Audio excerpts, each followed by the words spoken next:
जीवन में सफल और खुश रहने के लिए सही रास्ता बहुत जरूरी है।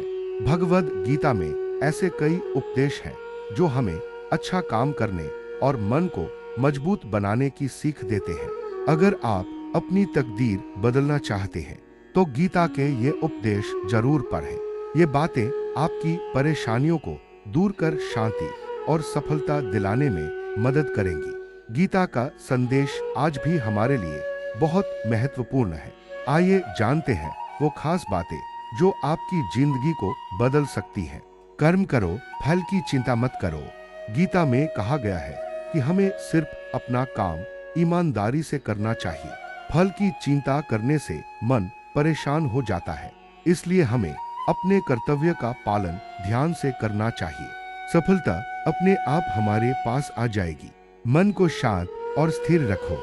जीवन में कठिनाइयां बहुत आती हैं, लेकिन गीता सिखाती है कि मन को हमेशा शांत रखना चाहिए। जब मन शांत होगा तभी हम सही फैसले ले पाएंगे।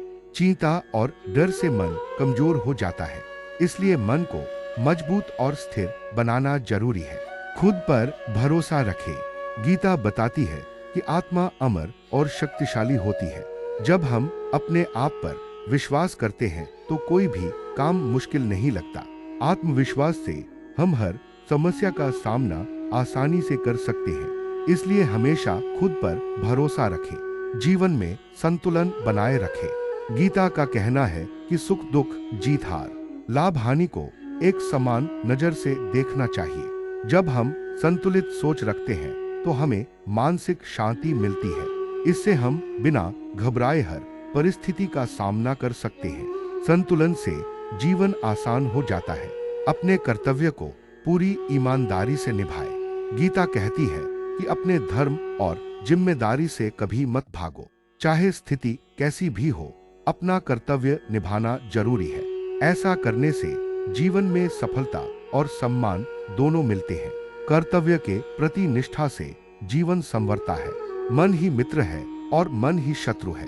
भगवद गीता में श्री कृष्ण ने बताया कि यदि मनुष्य अपने मन पर नियंत्रण रखता है तो वही उसका सबसे बड़ा मित्र बन जाता है, लेकिन यदि मन अनियंत्रित है तो वही सबसे बड़ा शत्रु बन जाता है।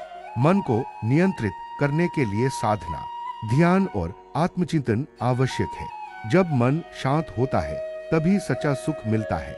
संसार में हर चीज परिवर्तनशील है। भगवान श्री कृष्ण ने समझाया कि इस संसार में कुछ भी स्थायी नहीं है। सुख दुख, लाभ हानि, जन्म मृत्यु सभी परिवर्तनशील है। इस सत्य को समझने वाला व्यक्ति हर परिस्थिति में संतुलित रह सकता है। सुख में अहंकार नहीं करना चाहिए और दुख में हिम्मत नहीं हारनी चाहिए। यही सच्चा संतुलन है। मोह और आसक्ति ही दुख का कारण है। श्री कृष्ण ने अर्जुन को बताया कि जो व्यक्ति मोह, लोभ और आसक्ति से बंधा रहता है वही सबसे अधिक दुखी होता है। जब हम किसी वस्तु, व्यक्ति या परिस्थिति के प्रति आसक्ति छोड़ देते हैं तब ही सच्ची शांति प्राप्त होती है। हर कार्य को निष्काम भाव से करना ही सच्चा योग है। आत्मा न कभी जन्म लेती है और न मरती है। भगवद गीता में श्री कृष्ण ने बताया कि आत्मा अजर, अमर और अविनाशी है। शरीर नश्वर है लेकिन आत्मा सदा रहती है। इस गहरे सत्य को समझने के बाद मृत्यु का भय समाप्त हो जाता है। इससे जीवन के प्रति हमारा दृष्टिकोण सकारात्मक और साहसी बन जाता है।